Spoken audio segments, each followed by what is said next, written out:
വരൂ, നമുക്ക് മണിമുത്തെന്ന കുഞ്ഞൻ മുയലിന്റെ ഈ കഥ കേൾക്കാം. അപ്പൊ നമ്മുടെ ഈ കഥ തുടങ്ങുന്നത് പണ്ട് പച്ചപ്പ് നിറഞ്ഞൊരു കാട്ടിലാണ്. അവിടെ വലിയൊരു മനസ്സുള്ള ഒരു കുഞ്ഞൻ മുയലുണ്ടായിരുന്നു. പേര് മണിമുത്ത്. അല്ല, ഈ മണിമുത്തിന് വലിയൊരു സ്വപ്നമുണ്ടായിരുന്നു കേട്ടോ. എന്താണെന്നല്ലേ?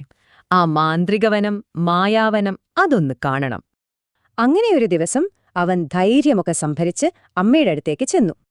അവന്റെ ചോദ്യം വളരെ ലളിതമായിരുന്നു. അമ്മേ, എവിടെയാണ് ഈ മായാവനം? അപ്പോ അമ്മ പുഞ്ചിരിച്ചുകൊണ്ട് ഒരു രഹസ്യം പറഞ്ഞു. നല്ല മനസ്സുള്ളവർക്കേ അത് കാണാൻ പറ്റുമെന്ന്. അതങ്ങോട്ട് കേട്ടതും മണിമുത്തിന് വാശിയായി. അവൻ ഉറച്ചൊരു തീരുമാനമെടുത്തു. അവൻ പ്രഖ്യാപിച്ചു, ഞാൻ പോകുന്നു, ഞാൻ ആ വനം കണ്ടുപിടിച്ചിട്ടേ വരൂ. അങ്ങനെ മനസ്സ് നിറയെ പ്രതീക്ഷയുമായി അവൻ വീട്ടിൽ നിന്നിറങ്ങി. പക്ഷേ യാത്ര തുടങ്ങിയിട്ടേ ഉണ്ടായിരുന്നുള്ളൂ. അപ്പോഴാണ് വഴിയിലൊരു കുഞ്ഞു പക്ഷി കരയുന്നത് കണ്ടത്. സങ്കടത്തോടെ ആ കുഞ്ഞി പക്ഷി അവനോട് പറഞ്ഞു, അയ്യോ, എനിക്ക് പറക്കാൻ പറ്റുന്നില്ലല്ലോ. അമ്മ പറഞ്ഞ ആ നല്ല മനസ്സിന്റെ കാര്യം ഓർത്തപ്പോൾ മണിമുത്തിന് എന്തു ചെയ്യണമെന്ന് മനസ്സിലായി. അവൻ ഒരു നിമിഷം പോലും വൈകിയില്ല. പേടിക്കേണ്ട, ഞാൻ സഹായിക്കാം എന്ന് പറഞ്ഞു.